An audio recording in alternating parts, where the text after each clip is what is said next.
Welcome to the Misfit Boyz podcast, where we talk a lot about hockey and a little about love. My name is Shani Gogos, and I'm the moderator, moral compass, and sometimes referee of the show. In our previous podcast, I'd mentioned that the NHL season had 84 games. That is incorrect. It is 82 games a season. I don't want any people new to the sport to be confused by my ignorance. That's what the rest of these yahoos in this room are for. Speaking of which, I am joined today by Armando, a.k.a. El Jefe, a.k.a. El Capitan, a.k.a. The Boss. 15-time beer league champion, Mikey B. 5th grade spelling bee runner-up, Jeff. Gentlemen, start your beverages. Yes, sons. All right. Can check, fellas. Armando, what beverage do you have today? I'm drinking the Breakfast of Champions Bud Light. Mr. Mike? Got myself Bud Light Lime. Because you're feeling a little bit more Feeling a little spicy. festive. A little spicy tonight. A little fruity tonight. Classic autumn beverage. And what about you, Jeff? I have a Brew Bus Brewing, You're My Boy Blue, Blueberry Wheat Ale. Oh, looks delicious. I like wheat ale. I don't think I've had a blueberry before, but I'm going to have to go to like the actual beer place and start getting my beer. You always have something special where we have just generic Bud Light, Bud Light Lime. What are you drinking over there? Oh, that's right. I'm drinking regular standby Miller Lite. I specifically had to go to Total Wine today to get something in a can because I got so much shit for drinking out of a bottle last episode. I love that. And your place, first by the way. choice is Brew Bus. That place is magical. It's got all the best It is beer phenomenal. in there. I love that place. And I'm not going to lie, I do like blueberry ales. One of the reasons I did pick it was because of the name. I'm a big fan of Cigar City. They have a lot of good stuff there. I'm not a big IPA fan at all, but their highlight sells really, really well. But they have the Florida Cracker, which is a very light wheat. That's very good. probably my favorite Cigar City. Like you, I'm not a big IPA fan. Just a little too much hops. Too many hops. Yeah, I think Sam Adams, just a regular Sam Adams, has about the right amount of hops for me. It's a little hoppy without being overbearing. And I know there's a lot of people these days who like double IPA, triple IPA, where when they open a can, a hop actually jumps out and starts smacking them around in the face. It's crazy, but it's a great time to be alive because there's so many different choices of beer, and they're available in cans. So I might get some Cigar City for next go around. All right. Thanks for getting cans for us, Jeff. We appreciate that. Anything from my team. He's such a giver. Such a giver. What a team player. He sacrificed his body on the ice. Assist. No. Oh, is that what it is? All right. You sacrifice your body on the ice. You sacrifice your liver in the podcast. That's right. God bless you, sir. All right. I had a bit of a boondoggle earlier today. I was setting up my Halloween lights, and since we're in a new house, I open up the Halloween crate, and there's the bags of the lights, and I have my little piece of paper that had like a map of where I put certain bags of lights, so I'd have the right length of lights and the right colors and stuff. And I'm like, this isn't going to help me at all. I got a whole different setup at the house. So I got those little hooks, little clear ones that will have the adhesive side where you put them on the trim, the aluminum trim, the fascia or whatever. And I did that yesterday. It took me about 3 hours just to do the front trim of the house. Because I had to move an 8-foot freaking ladder.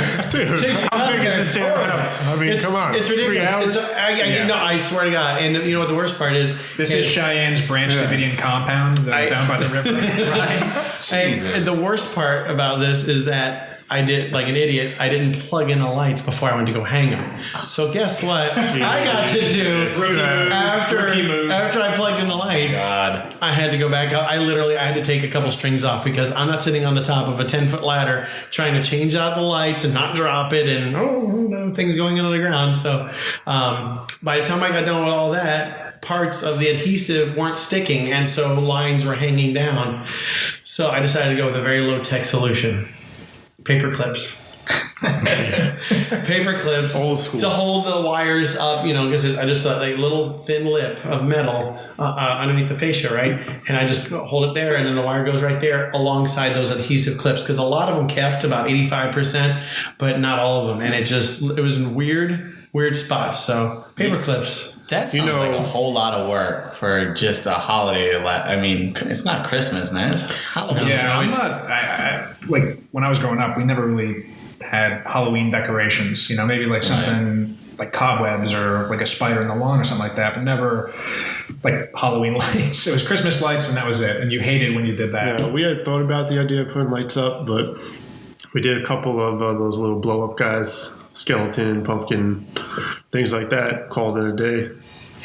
Nice and easy. You'll easy notice up, this easy house, no lights, because I don't want any kids to think that they can come to this house and expect anything at all. And this Jeff is the doesn't house that wanna will get egged. Jeff's cheap ass doesn't even want to give out candy. He's like, don't come over here. Nothing. Don't knock on my door. No, nothing. I'm putting keep out tape up. That's actually not a bad idea. Turn off the lights, put the keep out.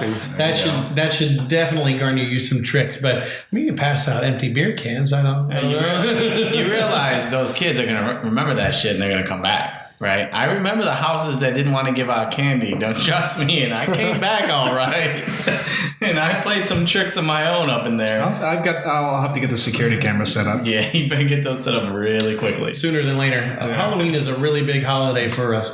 Stephanie loves Halloween so much, and we have a couple of friends who are really, really big into it. And the new neighborhood we're in, we've been told by the neighbors that it's a whole thing. It's different from the neighborhood we were in, where about a third of them would decorate and that kind of stuff, and there'd be trick-or-treating. But there's so many kids in this neighborhood we're in now. I'm going to probably go through, like, I don't even know. I can't even guess how much candy I'm going to be going through. I'm just going to get the big bags from Walmart and keep the receipts, because if I don't open the bag, I'm going to take them back. But I will not be subjected to any tricks. There's way too many little hooligans running around the neighborhood. I do not want to take a chance. Yeah, you're going to give out candy. I'll tell you what, where I live, we take my daughter over to the subdivision next door, and they have the best candy over there. I mean, full-size candy bars.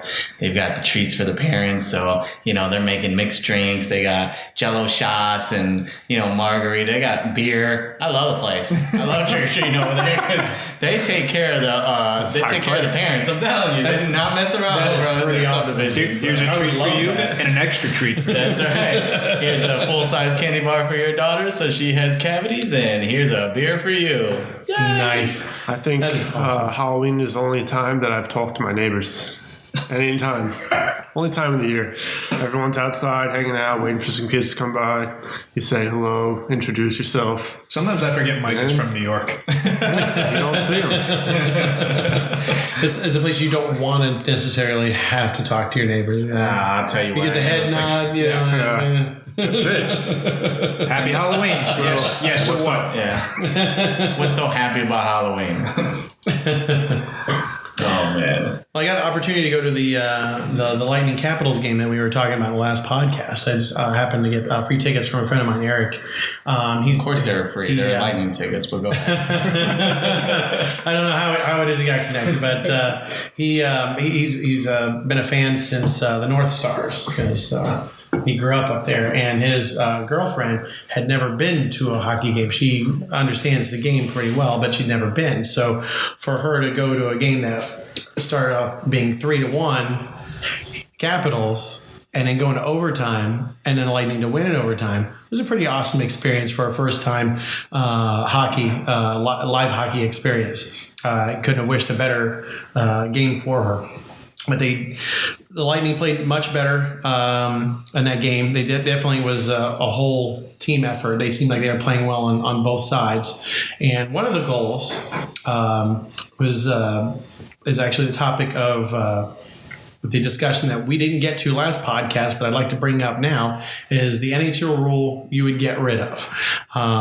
During the game, there was a face-off deep into the Capital zone, and according to the new rules, if you get kicked out of the face-off circle twice, you get a penalty, and then somebody goes to the box, making a penalty kill situation. I have to tell you that out of the sold out crowd there was probably about 10 people who liked it, and they were all Capital fans. I definitely. Of course. I mean, the whole town team's never going to like it. Come on. And I definitely, I understand that there's a need to enforce the integrity of the imaginary red circle that's on the ice. But there's got to be another way to do it other than putting people into the box for it. Of course, you're going to have people kind of inching forward and that kind of stuff. And a flagrant, Yeah, and I think that's the issue. Encroachment is one how thing. do you enforce it in a non-2-minute minor way?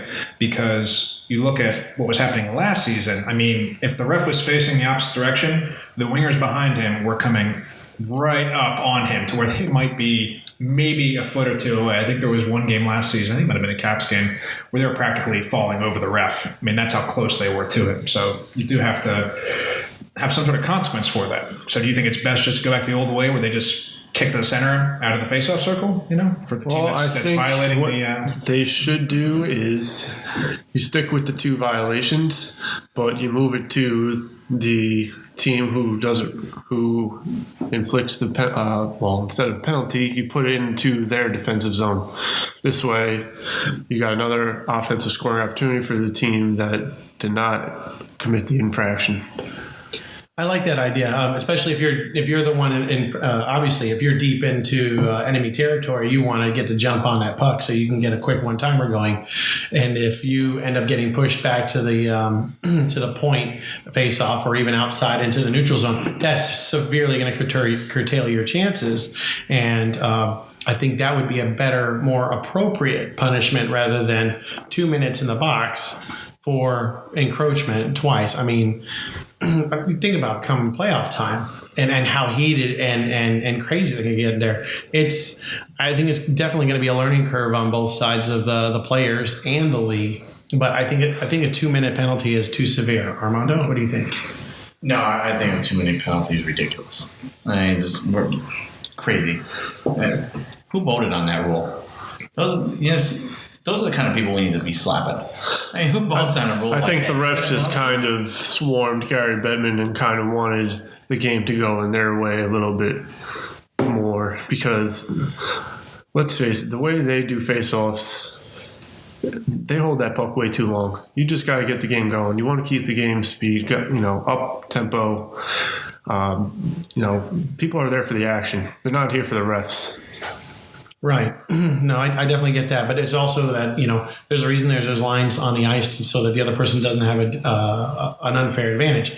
But how many times have we seen them? Their skates are nowhere near staying on the sides of those hash marks. So either the league's got to come to the players and say, look, y'all need to straighten up with these face-offs or we start fining you. The NFL has somebody that goes by on the sideline and looks for violations. If you're not wearing the right socks or the right shoes, if you're wearing Save Ferris shoes, cleats instead or whatever. Everybody hates that. Everybody hates that. And they get a little tab at the end of the day. That's why the NFL is the no fun league. I mean, that's the exact kind of thing I don't think you want to encourage because you're like, well, why can't a player wear something to support a specific cause? Even if it's just socks or special cleats or something like that. I mean, to me, I feel like that's the opposite direction. They're like way too strict with things like that. No, I don't disagree with that per se, but going along that same lines, they're getting violations and fines, and you're not even hearing about it. It's not interfering with the game. This person decides that they want to wear the shoes, the cleats, and do this or whatever outside of the league standards. Your jersey's on top. That's a $100 fine or whatever, and they're fine with it. And he doesn't get talked about. It just gets signed. They sign the check and they move on with their life. So if we were to say to the NHL players, look, if you guys cannot contain your behavior, if you can't fix your behavior in the face-off circles, they're going to start fining them. And I do think that the individual. But then who do you find? The individuals who encroach. The first or the second guy? But anybody who encroaches, like let's say you have that instance where the 2 opposing players are creeping up on the referee, he can warn them back, and if he has to warn them back, then they get a fine. And and as they do it a second time, it's an even higher fine. That way it impacts them monetarily, and that individual's behavior will be rectified. Because there may be other people on different shifts who would sit there and be fine on the face-offs and just wait for the right moment to start kind of jutting in, and you got one or two hot rods who are trying to get in there a little early. But I don't know if I don't know if that's the right answer. But I mean, it is, well, and that's 2 minutes in the box is not the right answer to enforce because of the CBA, where fines are on a set schedule. So I don't know if the NHL can necessarily fine a player just for a face-off violation. At least now, I think when they renegotiate the CBA, when we have another lockout, in a couple of years, maybe I'll take that. Yeah, let's hope not. That's the game has grown considerably since the last time. I don't think it would behoove either side to end up in a lockout situation. But it's a good thing they don't enforce these rules in beer league, man. Because I can't tell you how many times when I'm not taking the face off and I'm on the wing, I'm creeping right up on that referee's booty right there because I'm trying to get into the mix when that puck. Well, half the times those refs are impaired, so I mean you can't really blame them. True, they don't even know what's going on. They're lucky they could drop the puck. So recap. That's the rule that I'd want to get rid of. Maybe not get rid of, but we definitely need to modify. I think 2 minutes in the box is extremely overkill on that respect. But at the same time, I understand that they have a need to enforce the integrity of the face-off circle. So don't know what the answer is, but the answer is not 2 minute penalty. And I do think that those are going to go away. I mean, it's always worse in the very beginning of the season. The refs are always calling a lot more penalties. I think as you see us go into the season, teams are going to adapt to it. Players are going to adapt to it. They're not going to be, testing the limits quite as much. And I think the refs are going to slack off a little bit on calling a penalty when, somebody's a centimeter into the face-off circle. Yeah, and I don't think they're necessarily calling it on that, but they're definitely, it was definitely a violation, but it wasn't like they were 10 feet in, but it wasn't like it was just one skate in, hokey pokey style, Yeah. So, I'm with you. It's going to take some adjustment on both sides, but it's ridiculous. Too many men, I get that. That's unfair advantage, but even that, they kind of need to have some, maybe not like a box, but like a zone. I'm not sure exactly how the rule reads, but as long as I know that as long as the player's not interfering with the play and there's like a switch at the boards and they're not actively playing the puck, they're okay. But if it touches one of them, then it's a penalty. And I think the rule book might state that you have to be within so many feet of the bench before the player can come from the bench onto the ice. I think they might specify that. I think it's 5. Isn't it 5 feet or something like that? I think it's something like that. Yeah. I'm not sure exactly what it is, but yeah, this isn't the NHL rule podcast. This is beer league hockey talk. If you want details, go someplace else. Yeah. You can Google it. The official rules. You've come to the wrong spot. You can Google it and say, "Oh, those guys are totally on the wrong foot." We don't care. Shaggy thought there were 84 games this season in last episode, and he would still think there's 84 games. You know what was awesome? My DVR is set for 84 games. One of us corrected his I don't want to miss any one of them. Not one of us corrected him. 84 games. We all just smiled at each other, right? We knew he was wrong. Oh, it was great. Like, let him go. Well, it was like it came once. And then twice, and then like 3 times, it was like, he's on a roll. That's how good your friends are to you right now. That's how good we are to you. We didn't even correct you. We're like, let this fool say 84. Don't you feel love? All of our listeners are going to be like, what is wrong with this guy? I would have not know hockey. 84 games. Where'd those two come in at? I would have appreciated a post-it note after the second time. First one, absolutely. Okay, we know he's been drinking, but the second time you're like, I think he really believes this. The third time it's like, the third time we're not going to be able to convince him, so it's a problem. I believe there was 84 games in a season. Yeah. No, after the third time, we took away his car keys. Yeah. Amazing. Goddamn goalie who thinks there's 84 games in a season. How much hockey do you watch? 84 games. Every time I watch a game, I watch two more than you apparently. Yeah. Apparently 2 more games than I do. You count that preseason in there? No, I don't. Tell me last podcast that preseason doesn't count. Are you counting it in there? Is it extra 2 games? I don't count that at all. In fact, I didn't even know these half of the new rules because I wasn't watching preseason. I was doing 5 other things. Other there than were watching a ton of preseason. these face-off penalties in Oh, it preseason. was and terrible. a lot of the ticky-tack slashing penalties. Yeah, I get it.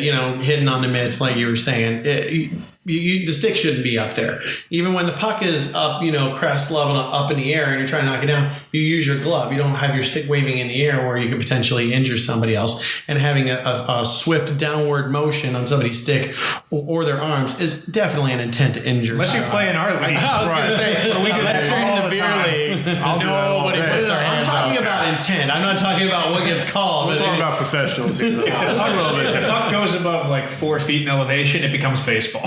At that point, you see everybody in our league putting their sticks up, and I just put my head down every single time I watch that. I'm like, what is wrong with you? I don't understand how you guys don't wear full-on cages. All of you. I get the half No, shield. I At least, do. at least The only person at this table that is brave enough to not wear a cage or some kind of shield around their face is Hunter. Hunter wears the half shield, and I don't know how he does it. I don't know how he stays so pretty, but he wears that half shield, and the rest of us, ain't happening. I ain't getting out He ain't there. playing hard enough, I guess. I wouldn't even. Apparently not. I'm going to agree with you there, Michael. Apparently not. I wouldn't do it. It ain't happening. I am not stepping 1 foot on the ice in beer league without my cage on, because these kids don't give a shit. These guys don't give a shit. They think it's a Stanley Cup every time we touch the ice. It's beer league, dude. Relax. Take a chill. And I think that's as soon as you have any sort of like major dental work done, it's like immediately the cage goes on. The one thing You that get the for Kevlar me, reinforced helmet. I mean, You can't even after lift your seeing head. Pearson's You're- face get smashed in, Oh, yeah. That didn't I was looking right at it when that I happened. bought my new cage the next day. In fact, I think after Peterson got his face smashed in with that puck, almost everybody except for Hunter got a full either cage or shield on their face. Hunter was the only one that said, I'm still going to wear my half shield. It's cool.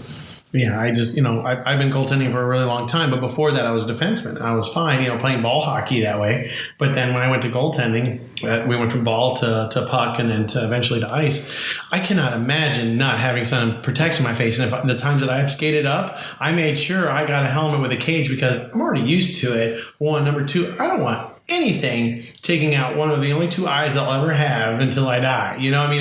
That's huge. And I saw when I was playing inline, one of my defensemen stood in front of the shot and he turned, the shot was rising and it hit him right on the part of the bone that's next to the eye and next to the temple. I'm not sure the anatomy. Occipital bone? What? Sure. Sure. Okay. Yeah, he's pretty go sure. with that. Is it I watch a lot Jeff of reruns of House. Jesus. Yeah, the specific location is the occipital, but it's just that tiny little bone right here, and it didn't hit his eye, it didn't hit his temple, but it hit him right here, and he dropped like a sack of bricks, and he never played hockey ever again after that.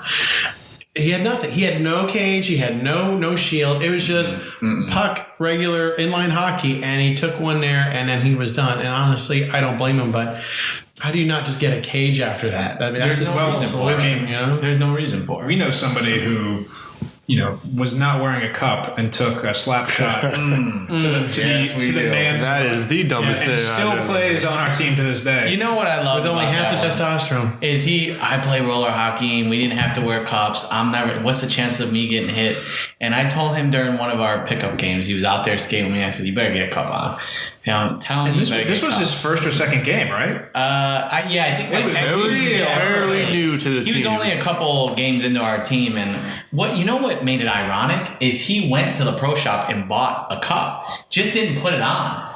So That's worse. Oh, that's he worse. bought the So much cup and he worse. spent $50 and How do got you stare your wife in the cup, eyes at right. night? And then gets hit with a slap shot, and then I remember he called me the next day and had the outpatient surgery, and I'm like, that's what I'm talking about. It's beer league, guys. I mean, I love hockey like you wouldn't believe, but I'm sorry, ain't happening. Wearing all my gear, Absolutely. all of it. Absolutely. Every single inch of it. And you know what the sad part about it is? Every time I get hit, it's always where I don't have any gear.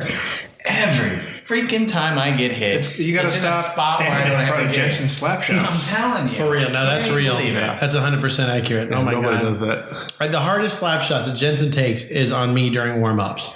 I never see that rocket on the other side of the On ice.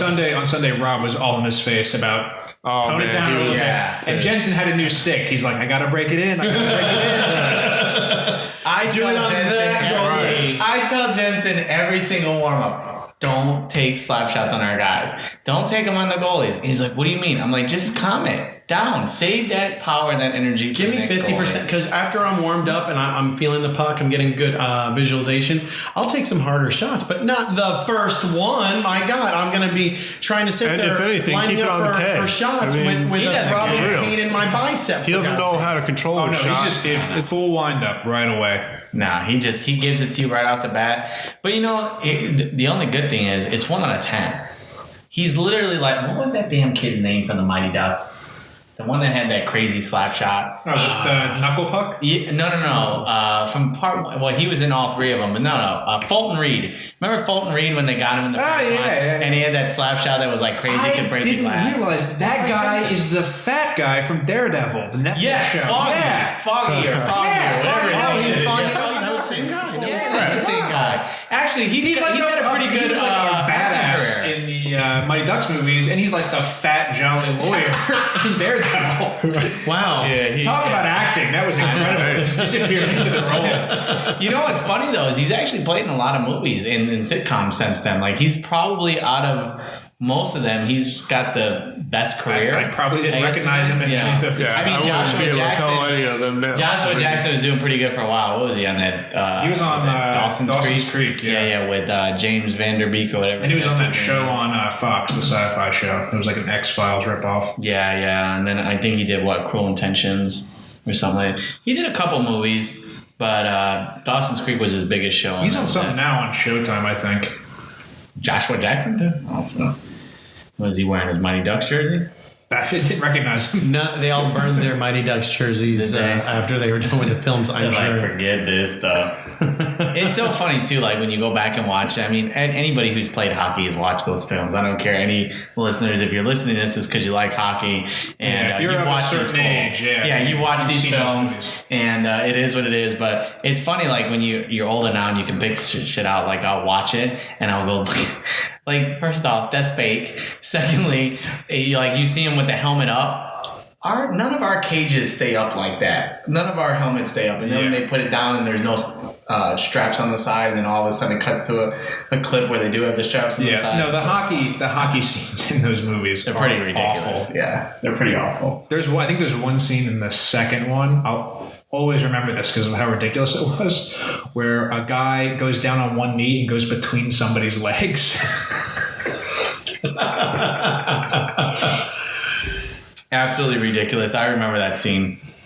But, I mean, Flying V, when he ropes, I mean, it's Triple deke. right? Yeah, triple deke. The one move that just gets it every time. Every time. Every time. This is all Greek to me. I never saw any of those movies.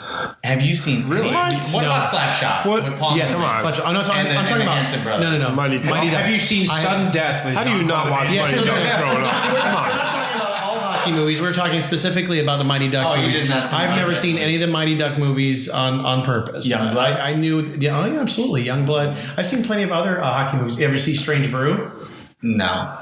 You'd like that. It's a little weird, but it's fun. Rick Moranis and I can't remember what the other guy's name is. They were on Second City TV, which is similar to SNL. And that's where a lot of comedians came from. And they had a movie based on their characters from Second City TV, the McKenzie brothers. And that movie was the birthplace of Spuds McKenzie, the beer drinking dog. If any of you remember that Bud Light advertising campaign, Spuds was based off of the dog in that movie, Strange Brew. So again, there is a little bit of hockey. It's very, very brief. It's kind of an odd scene. You really can't really set it up because it's toward the end of the movie, but they do some really silly stuff, and there's a lot of beer drinking and shenanigans going on in there.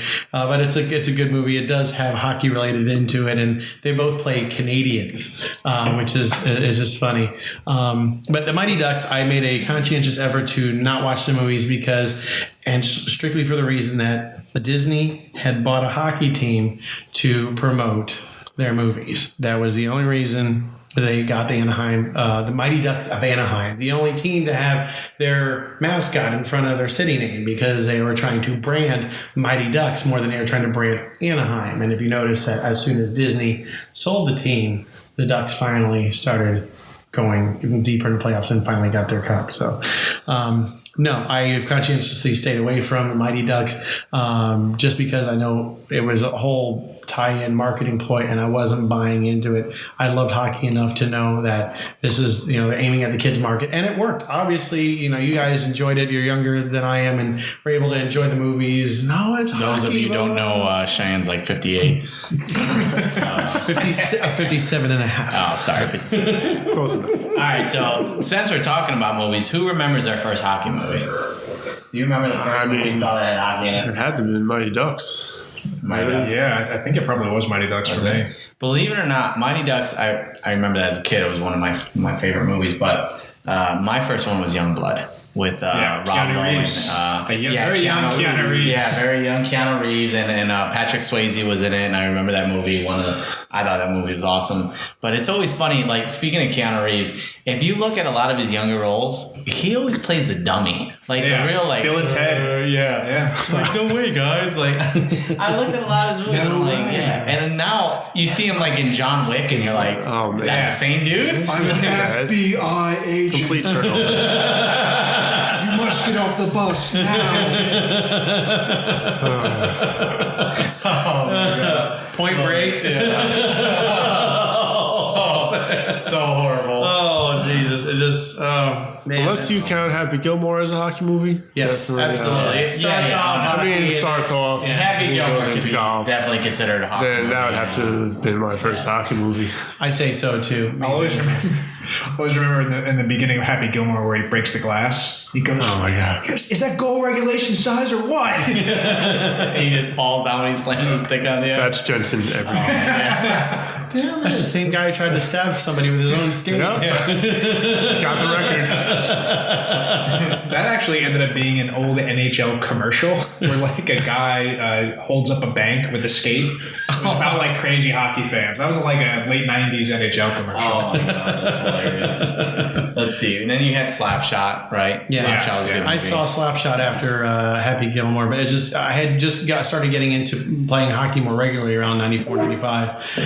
And then I got into a group that played regularly, and they're like, you need to see Slapshot. I'm like, That what was is a movie that I saw at a very young age, and then I saw it at a later age and said, "There's no way my dad should let me watch this." Yeah. No, definitely not safe for Not kids. that- Not not safe that. for Not a work. kid's movie. Not Definitely at not. all. Get the Nope. foil. Yeah. I love when the ref's trying to talk to him their national anthem. Obviously, we'll keep it clean, but he tells him he's trying to listen to the effing song. And, Yeah. all that. Great movie. How about let's see what's new.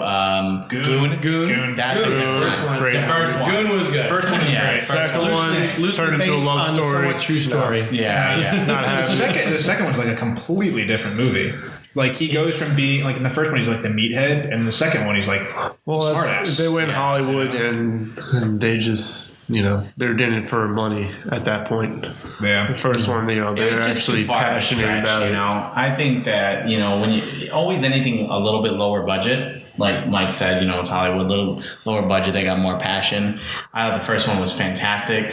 I was so ready for the second one. I'm like, Jay Baruchel, whatever that guy's name is. Baruchel. Yeah, Baruchel was directing it. I'm like, for sure he's gonna keep it true to what it is. And I watched it, and what a disappointment that was. That literally was like going to a strip club and having somebody give you a lap dance and not finishing it at the end of it. It was such a disappointment for me at that point that I was just like, I gotta turn this one off. Clearly, I've been going to the wrong. Because this is just it. Come on. That's obviously not the top of the line strip clubs. My expectations were so high with part two that I maybe I just had too high expectations. Yeah, I'm going to like the Denny's of strip clubs. even Denny's is a little too high end for that. It's more of a room behind an auto repair shop kind of strip. Yeah. I mean, yeah. / crack den. Hey, listen. I don't discriminate. I go anywhere they tell me to go, so that's what I do. Just a disappointment. Well, that conversation went south. I think we were talking about rules. Oh, yeah. Boy, did we digress on that one. That's what this is supposed to be. We're supposed to let the natural flow conversation go. And I love that because we have the common element amongst all of us is that we played hockey. That's how we got all together.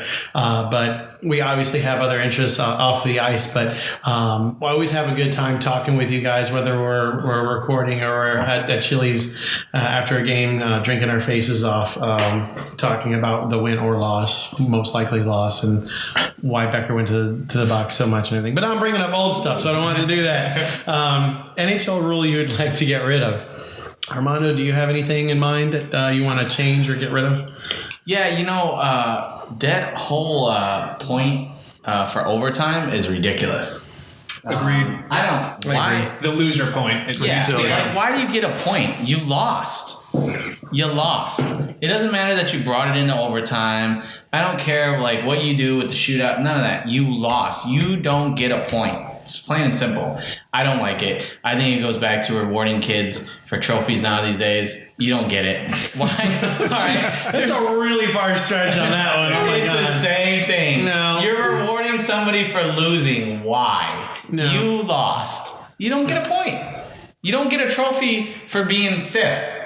Okay? You don't come home with a participation award. I don't want to see that. I want to see 1, 2, or 3. Look for Armando's think piece in the New York Times about how the NHL's loser point is ruining our children. It is Absolutely. I mean, it's ruining the compete in the game. And you got to get to overtime, you get a point. Yeah. It's silly. I mean, at the end of the season, every point matters.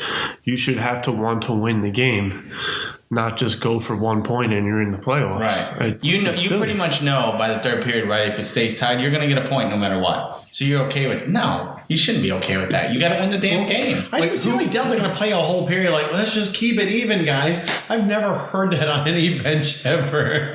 No, but why? No, but you can play to get to overtime, and that's Absolutely. you have to in a way. A lot of teams fall into the trap. If they're tied towards the end of the season, they need just a point, 2 points, in the next 5-6 games to lock up a spot. They don't care as much. And it's a little ridiculous. What do you guys think about eliminating the shootout and just going with 3-on-3 overtime until somebody wins? Do you think that's no, I don't agree with that because that's a lot more wear and tear on the players. 3-on-3 could go 1 minute. It could go an hour. Yeah. And an 82-game season is long enough, especially if you're going to be in the playoffs. You got more risk for injury. Yeah. My big issue with the shootout is it has, it's not representative of the rest of the game. It doesn't have anything to do with the playoffs. If you win a bunch of shootouts, does that mean you're a better team than another team that lost a bunch of shootouts? No, it doesn't really. You're better at shootouts, which never happened in playoffs. Well, shootouts is an individual skill, and this is a team game. And although the shootouts are very exciting, and I think it's an interesting element of the game, with them changing the rules, going to 4-on-4 for 5 minutes, that has resulted, instead of being 5-on-5, 4-on-4 has resulted more results in overtime than going to a shootout. It's actually helped having a little bit more ice for the players to skate around. I'd say that's the best decision the NHL has made in the past couple of years, as going to the 3-on-3 shootout, the 3-on-3 overtime.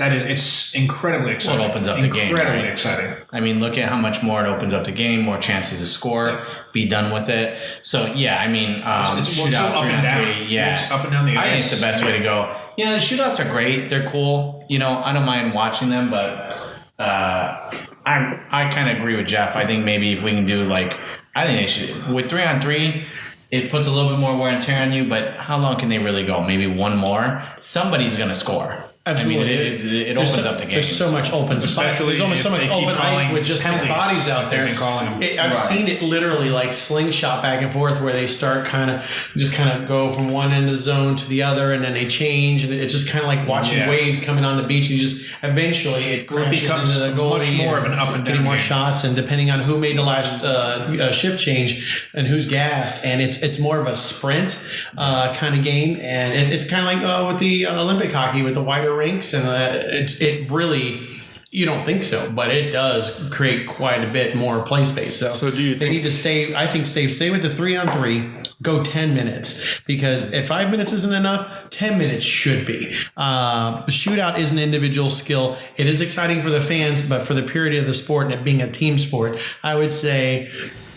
I'd say either get rid of it altogether or do 10-minute 3-on-3. And if after that point, to avoid them from going another 20 minutes like this and gassing them because they're going to maybe have another game the next day, that kind of whatever, then maybe go to a shootout. And I mean, you made a point about the fans, but I mean, we're all fans. What do you find more exciting, 3-on-3 overtime or a shootout? 3-on-3 overtime. Yeah, 3-on-3 overtime. overtime, definitely. But you do have to think about the players in a sense as well. I mean, that's true. especially on a back-to-back. If you're playing essentially 4 periods and then you got to travel to another city and play in less than 24 hours, that's a big advantage for the other team. Yes, they're professionals, but that's why they get paid the big bucks, right? I mean, at the end of the day, that's why they get their big contracts. This is their job, right? They're playing hockey. But I would be interested to see what the statistics are for the 3-on-3 resolving the game as opposed to going a shootout. Yeah, how many it's definitely gone up since 4-on-4. Because honestly, Absolutely. if it's like an 80% zone, I say you go another 5 minutes, you might get 100% success rate. You might never ever reach the shootout, because honestly, to me, the shootout should be like the last ditch, like the last thing. But then, we of would course, do to try to end the game. So we would have the one game where we wake up at 7 a.m. and it's still going on. Well, no. During the playoffs, you play until you win. Period. Well, and I which get is that fine. during the season they're trying to keep their schedules and that kind of stuff. I remember a triple overtime period, a triple overtime game during regular season is pointless, and it wears out the players. And for 1 point, it's ridiculous. But playoffs, that's why I love the playoffs. It's a different animal, and you play till the cows come home or somebody scores a goal. But something's gonna happen. Yeah, and I do remember, I think it was in 2002, the Flyers Penguins went into 5 overtimes before they finally, the Flyers won. That one, yeah. Yeah, I think I conked out during the 3rd overtime. I was done. I had to wake up. I had a route job at the time, and I had to be up at 4. And it was like midnight. I think the Dragon, but whatever. I think it was a 7 p.m. start, and I think the game ended around 3:30 in the morning. I never I went. think I was in like 5th, 6th grade, so I had school the next day. Couldn't really watch How that late game. did you see the game at all? No, definitely not. I was sleeping. So, Mike, what do you think of what would be your rule change? If I had to change something, and Cheyenne, you being a goalie, I would have to say get rid of the trapezoid. Kind of takes away from a lot of play for the goaltender. They can't really dictate the game as much because they're limited to a certain space. A lot of goalies like to play the puck nowadays, and you're taking away a lot of that ability by limiting them to a trapezoid. I don't disagree.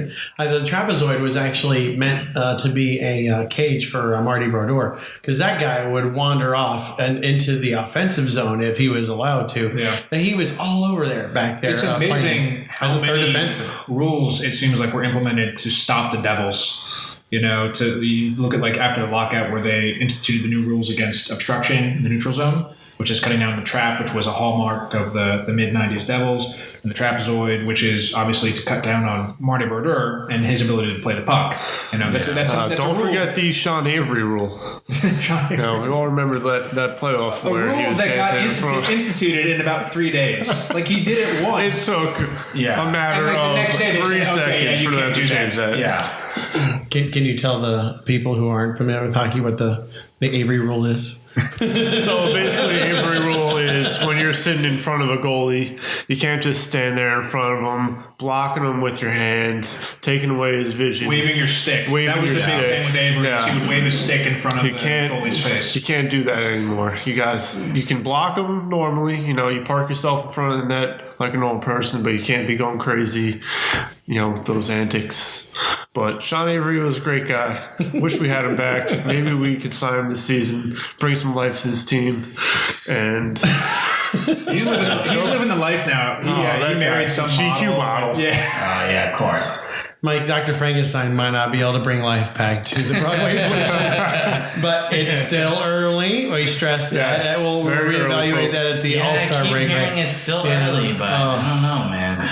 Mike, I think listen. Some teams are 4 games in. That's 4 games. Only 80 out of more an games 84 game season if you're trying. My DVR is set up to record all 84. In case I miss 2 of them, there will be 2 in reserve. But the trapezoid, I agree. As a goalie, and I'm shorter than Ben Bishop and Brodeur. And those guys can easily, just a tad, easily. I mean, they're at least 2 feet taller, minimum. They can easily step out of the net and then get back within 2 strides, while I'm just scurrying on the ice like a Scooby-Doo cartoon just to get enough speed to get back to the crease. I've never been comfortable playing the puck. I've always been instituted in me was you are responsible for the net. You are the last guy back there. Don't go away from that net. And yes, that has worked out really well for me. But I only like during pickup or skate and shoots or practices and that kind of stuff, or we have the ice time. I'll try to do some poke checks. I'll try to play the puck a little bit just to kind of get a little bit better with the skill. But at this stage of the game, if I haven't figured out how to clear a puck with that goalie stick and a glove, it's not happening. And I've actually some goalies have the skill for it. Yeah.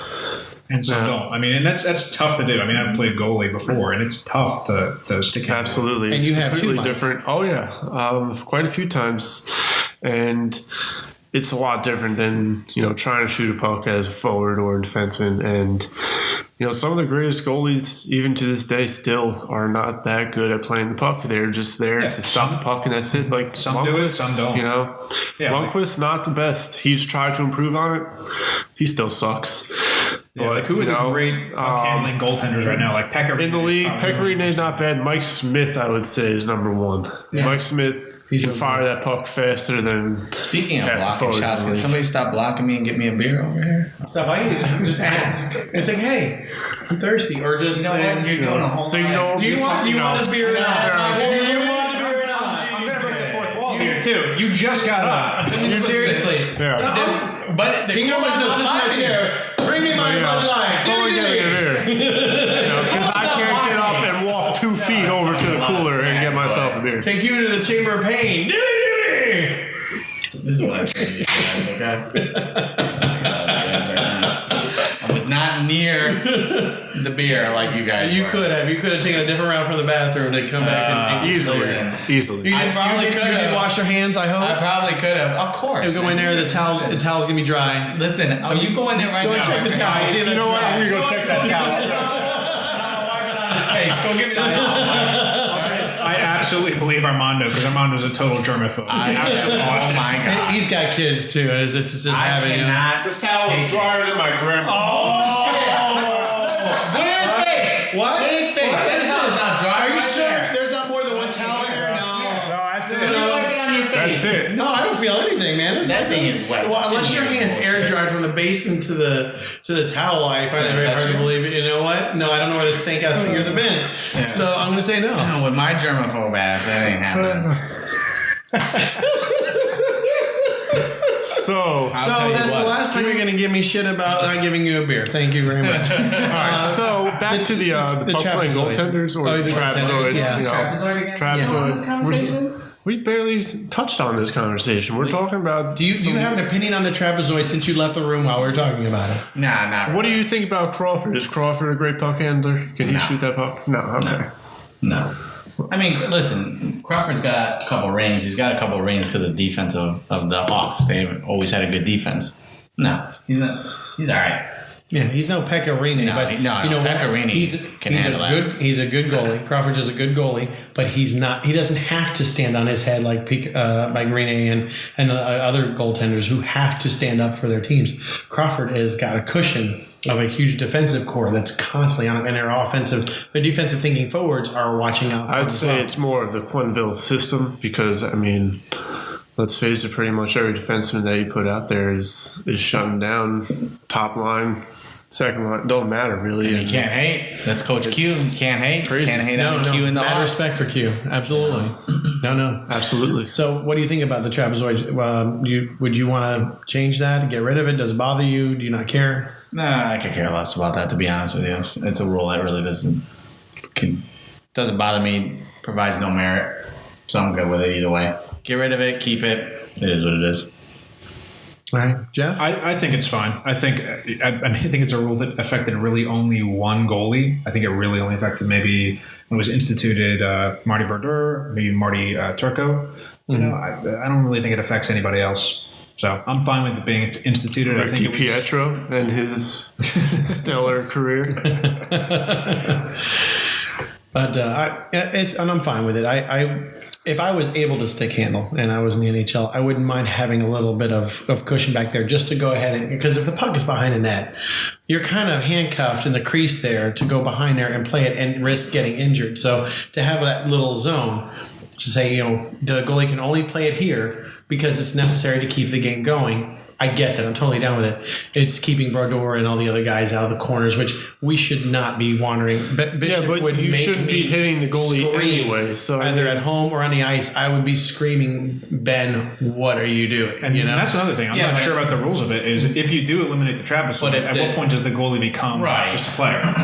I mean, if the goalie comes out of his crease, are they fair game? You're not meaning to hit them, but what if you... No, we're not supposed to be, but... the rule of the trapezoid, it extends protection for the goalie from those lines up to, I think, the face-off circles. Not even, because Ryan Miller got trucked by Lucic at the hash marks a few years back, and nothing. No repercussion on him. Didn't Perry just recently truck that goalie? And he tried to make it look like an accident, but it was... definitely not an accident when he clipped him from behind and they had this big hoop on. I think he got a penalty. It was just this season. I don't remember who they were playing, but definitely trucked a goalie from behind and they were in their trap. Well, I can't say I saw that game, but I have to say I personally think if you change the rule, it would speed up the game just a tad. Removing the trapezoid. How would it speed it up? Because I, as a goaltender, you can go back and play it, and I have to rely on one of you guys to wheel back there and go get it. Right. Well, I mean, if you're on a penalty kill, let's say, goalies, a lot of teams, they dump it right to the corner of the ice, and goalies can't go there and play the puck, put it up to the defenseman at the blue line, turn around, go, start the breakout at the blue line as opposed to the goal line. And, creating scoring chances, I think as far as a power play goes, it would definitely increase power play chances. Well, then why wouldn't you change your tactics as far as, again, putting it in the corner like that so the goalie doesn't get a chance to get to it? And, during the normal course, because you think about how many minutes out of the game you're on a penalty kill or a power play in that respect. How much more time are you saving on that power play by the goalie going back there and wheeling it out? A couple seconds. Each time, probably about 5-10 seconds, which is about, as a good breakout, a couple shots each time. And each power play, you probably clear the puck at least 2-3 times. So, that's 25% of your power play right there. It brings up a valid point. It is. But I don't know if I still don't know if it'll speed up the game. Yeah, that's probably the single biggest effect would be if you're on the power play and the team on with the penalty ices it. That's probably where it affects the most. I think nowadays it doesn't really matter. Clearly, I'm not going to win this debate. So, Jeff, what would you change It's not in a the debate, NHL? it's a discussion. You don't win anything. Well, I mean, This is actually something I thought of over the off season, and now that scoring has apparently jumped to 1980s levels, it doesn't really matter. But just looking to increase scoring, it would be to make all penalties like major penalties, to where they, if you score, the guy stays in the box, and you just get the full 2-minute power play regardless. You can score as many times as you want. I think that's an interesting idea. I would definitely want to get rid of the face-off penalty before that happened. But 2 minutes, freestyle, get after it. I think that some teams would benefit from that more than others. Well, if you've got a some strong teams power like play, obviously, Capitals, you benefit who have more. a phenomenal power play, they definitely Penguins. benefit on it. Yeah, Not I'm like not they sure need how many any more teams- help scoring goals, Right. But yeah. I mean, what's the conversion rate of a power play throughout the course of the season? What's the Average probably around 15%? 20%? Yeah, 20%. The number one, So, the number one team's probably around 20%. you're talking, And that's probably 5-10% increase. and that's scoring during that 2 minutes. So I mean, what would it hurt to let them go the full 2 minutes every penalty? I don't think. Right, it would I mean, hurt they it. did. You know what? And I did- Change the psyche of my the, big the thing is players. Like, trying do I really to- want to spear this guy? Trying to increase scoring.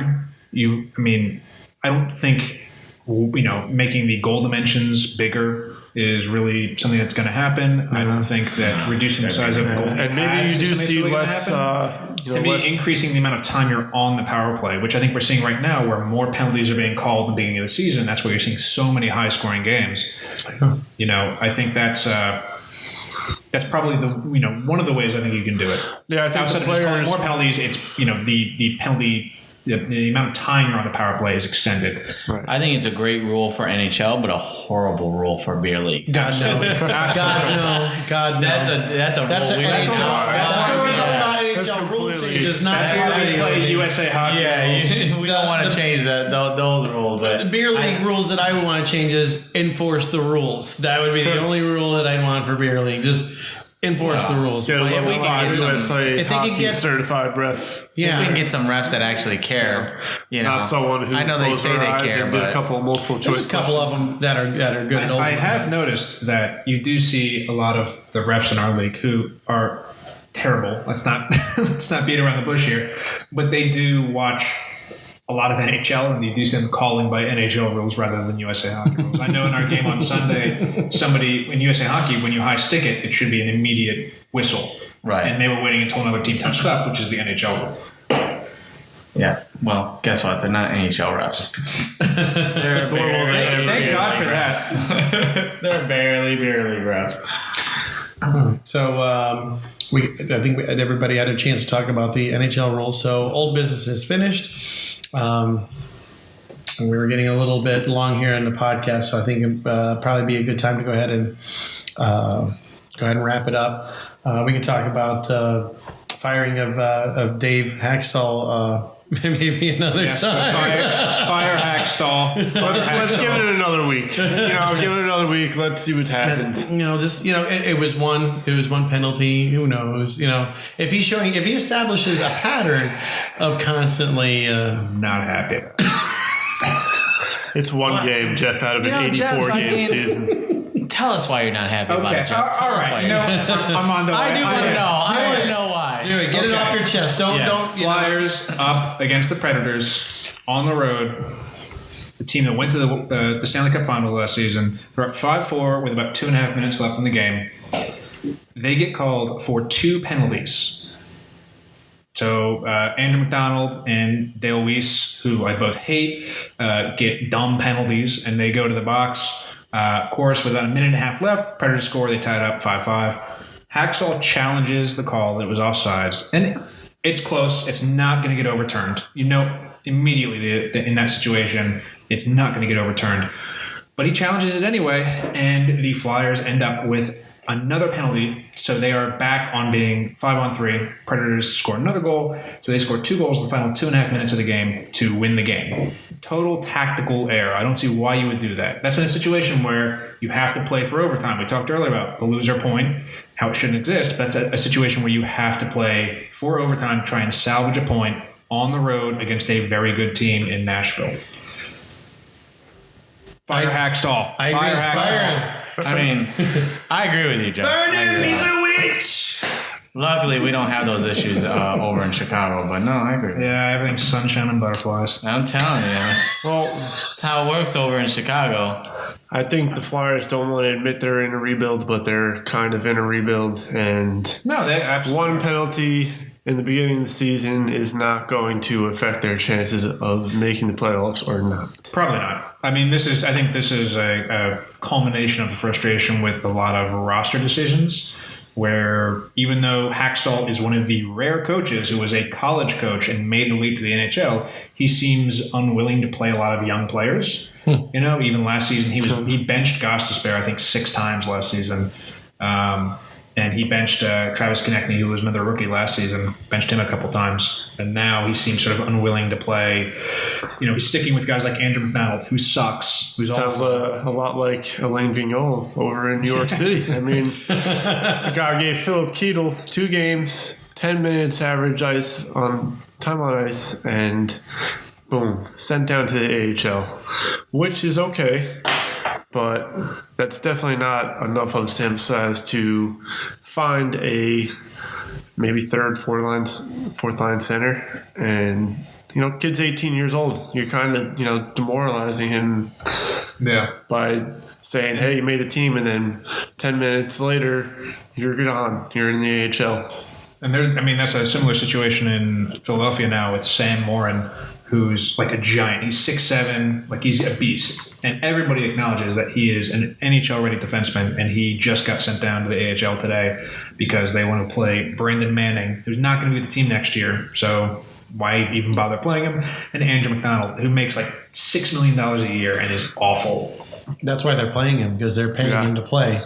But I think it's a bad decision to have, especially the younger guys, you know, rebuild or reload or You're still gonna whatever pay him situation. regardless. Doesn't matter if he's in the NHL or the AHL. Have the younger guys who are going to be the future of your franchise out there getting experience and get them into the mix and truly to test their mettle, because if they're not going to be worth anything, then you know you're not going to be able to rely on that guy and, you know, keep him down in the minors. Hey, Jeff, you know, even though I know it's still early in the season, here's one thing to be proud of. You're still ahead of the Rangers. He can tell you that they're in a rebuild state all he wants. He can talk trash to you and tell you that your Flyers are in a rebuild. These guys need to go into a rebuild stage, okay? Let's see where we're at next week. Guys. They are in a rebuild situation. They're just in denial. So 1-3. Come on. 1-3. Michael, how many We're done. How many draft picks do you think they can get for Lundqvist? Honestly, Exactly. first of all, Lundqvist will never, ever waive his no-trade clause. He's got a no- It's not going to happen. He's got a no-move clause. He should He if he will wants never, a ring. ever waive it because the guy Never is gonna get a more ring with you committed guys. than anyone I've ever seen. He wants a ship's championship coming to New York. I don't know why. If they were to have moved Lundqvist, it would have happened when they had Cam Talbot. That guy is a beast. I wish we would have kept him. But that would have been the move to make. Now it's too late. We got Igor Shesterkin coming up out of Russia. We're just going to wait for Hank's time to run out, bring this new kid in, and we'll have a cup in the next 5 years. I'm looking forward to seeing. Now it's next 5 years. Wasn't it in episode 1 where he said he was going to have a cup Listen, this it year? could still happen Now it's this the season. next There's 5 years. plenty of time. I'm looking forward to seeing Mike's breakdown over the next 80 games or so. The first step to recovery is realizing that you have a problem. So maybe this is his cry for help. Well, I mean, yeah. It's a cry for help. That's for Cry sure. for something. I don't know if it's for help. 4 It's a games cry for in, something. I just want to say Help Kevin me. Shattenkirk is going to have a 70 to 80 point season. Help So me. just be ready. This guy is ready to break out. Someone please. Hometown team. Someone please. 70 to 80 Wow, points. that's a The really guy bold is prediction. an animal. Playing for the team he watched growing up. Loves this team. Loves the city. This guy's going on a And that's tear what's like going to you've bring him never a cup seen. is this guy's heart. This singular. Eventually. Is that what it's going to bring? You know what? Eventually it will. It's going to bring win a retirement. couple. If they can World bring Cup. other people to play hockey with Shattenkirk, then perhaps. We've got plenty of depth. I don't know what you watching. We got plenty of depth. Well, listen, we've all been watching the fixed games. one more and center. it looks like there's nothing going on over there with the Rangers. But it's cool. You got plenty of depth. Being 1-3, yeah, that's a lot of depth. Just wait and see, folks. You'll see the tables turn real quick. Listen, I cannot wait to see. Boston's ahead of see this you. blossom. Florida's ahead of you. The Islanders, 4 games, and Vancouver, I think Vegas is slated to win the Ottawa, President's Trophy. So Flyers. you know, There's so many That's teams true. ahead of you. Real It's so accurate fun. right now. Vegas Golden Knights, future President's Trophy winners. in their inaugural season, 3-0 right now. They're about to go 82-0, like the Blackhawks did not 84-0. because they got beat by the. You're Toronto right. Maple Hey, Leafs. listen, we got beat by a very good team. What I say, it would be a 1-goal game, and it was 4-5. We lost in overtime. I'm okay with that. We came back. And then you fell beat apart at the end. we Thank beat God the you got the Canadiens. point, 'cause it was an overtime. Exactly. That Thank overtime God we got point, the point for the overtime. Might save them the end of the year. You know? So currently second in the league, right behind St. Louis, who's currently sitting undefeated, 4-0. Can't believe that, but go ahead. We'll go ahead and let that one ride. St. Louis 4-0. About as bad as Mike saying that his Rangers are going to do something this season, but it's cool. I got nothing else to say. I wouldn't say nothing either. I'll save it for next week, folks. 1-3. You heard it right here. 1-3, and next week it's still going to be down in the bottom of the barrel. That concludes our show today. I would like to thank tonight's sponsors, Bain Cat, Dr. Sean Hansen, chiropractor to the stars at Tarpon Total Healthcare, and Brew Bus Brewing. For more information on us, please visit our Facebook page, Misfit Boys Hockey with a Z. Fresh episodes posted every Wednesday. Thank you for listening, and may your week be penalty-free.